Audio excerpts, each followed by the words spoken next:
Hello friends, this is Tim Collins coming to you again with our weekend word. Again today I want to go back to the fruit of the Spirit and talk about faithfulness. Faithfulness is a part of the fruit of the Spirit, and it means dependability or consistency. Faithfulness is an integral part of God.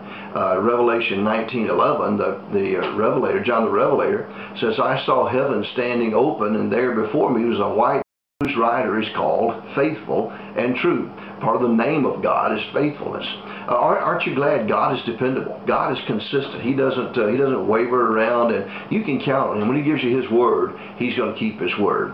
Now, we all fail. You know, as human beings, we fail from time to time. Sometimes we just can't go through with what we intend to.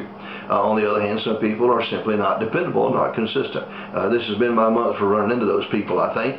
We all have those things occasionally. It's frustrating to deal with people who simply are not consistent or not dependable. Any pastor or any person who has led a volunteer organization can tell you the most important quality in a volunteer is dependability. Without that, boy, it's hard to depend on. It's hard to use them in anything. And God wants to be able to depend on us. That faithfulness, that consistency needs to be developed in us. It's part of His Spirit indwelling us and should develop in us His character. It is intertwined, faithfulness is intertwined with patience, another part of the fruit of the Spirit. In fact, all the fruit of the Spirit, all those elements are intertwined. Obviously, they are the fruit of the Spirit. Revelation 13:10 says, speaking of the persecution that the church would face during this time, this calls for patient endurance and faithfulness on the part of the saints.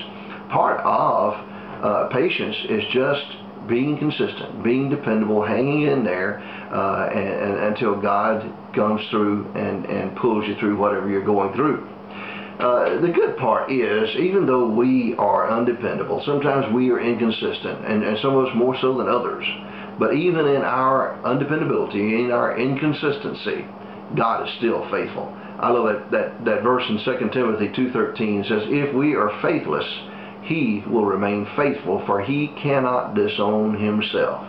No matter how inconsistent and undependable we are, God is always going to be consistent and going to be dependable. So let me just ask you, perhaps you're kind of feeling God has left you hanging. Let me ask you, did God love you yesterday? Then He'll love you tomorrow. He's consistent. Did God keep His word yesterday? He'll keep His word tomorrow. Even if you failed, God is going to remain true. God is going to remain faithful. Well, God bless you. Hope you're in church somewhere tomorrow. I get a chance to be in my home church here, Blue Springs Assembly in Blue Springs, Missouri, and don't get to do that very often, but looking forward to that. I hope you'll be spending some quality time with God somewhere. God bless you. We love you.